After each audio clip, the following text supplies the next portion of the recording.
Friends, good morning. ఈరోజు చాలా simple and very healthy కాకరకాయ టమాటా కర్రీ ఎట్లా చేయాలని చూపిస్తాను.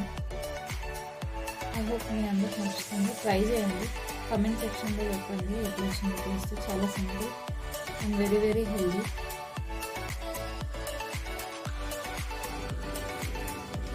కాకరకాయని అసలు పొట్టు కూడా తీయొద్దు, ఎందుకంటే అసలు కాకరకాయ పొట్టు తీస్తే దాంట్లో ఏముండదండి.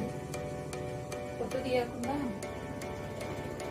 నేను చూపించినట్లు కట్ చేసుకోండి. జస్ట్ సింపుల్ నార్మల్ కట్టే. ఇట్లా వాటర్లో వేసుకోండి. వాటర్లో వేసేసుకొని